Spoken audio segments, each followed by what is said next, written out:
మహేశ్వరు నా పేరు.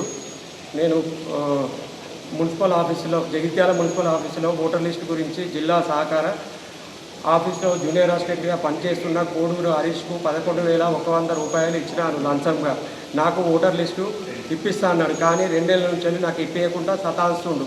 ఏమన్నా అంటే ఫోన్ చేస్తే ఏమైనా చేసుకోండి, దొంగ నంబర్లకు డబ్బులు కొట్టించుకొని ఈరోజు నన్ను రేపిస్తా మాపిస్తా అని మానసికంగా గురి చేస్తుండు. నేను ఎస్సీ మాల కులంకు చెందినవాడు, మీ కులపోళ్ళందరికీ ఇట్లనేనా అనే లెక్కలు మాట్లాడుతున్నాను. దయచేసి నాకు న్యాయం జరగాలి, అందుకే ఈరోజు ప్రజావానికి వచ్చినాను. దేనికోసం అంటే ఇప్పుడు పడన్నావు కదా, ఏం పని కోసం నువ్వు పైసలు ఇచ్చి? Voter list, Jagtial voter list కోసం ఇచ్చినాను. ఏదో ఉద్యోగం అని రాసినావు కదా, ఓటర్ లిస్ట్ అని మున్సిపల్ ఓటర్ లిస్ట్ ఉద్యోగం కోసం అని చెప్పేసి అని రాసిన వాళ్ళు. ఓటర్ లిస్ట్ అని రాసిన జగిత్యాల ఓటర్ లిస్టు కోసం పైసలు ఇచ్చినావు.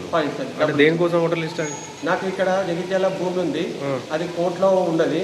దాంట్లో డబుల్ రిజిస్ట్రేషన్ అయితే దానికి ఎవరు సంతకాలు పెట్టిర్రో వాళ్ళకి తెలుసుకుందామనే ఉద్దేశం కొద్ది నేను తీసుకుంటామంటే నాకు దొరికినాయనే నాకు తెలుసు. నేను మా సార్ ద్వారా మున్సిపాల్కు సార్ తోటి ఇప్పిస్తా అని డబ్బులు కొట్టించుకున్నాడు. దేంట్లో? ఫోన్పే ద్వారా కొట్టిన. ఆ ఫోన్పే కూడా ఇప్పుడు ఏమంటుండు? ఇప్పుడు ఇస్తా అంటుండు, ఓసారి ఇయ్య అంటుండు, ఓసారి తర్వాత ఇస్తా అంటుండు. మీరు ఇట్లనే నావే అనే లెక్కలో మాట్లాడుతుండు.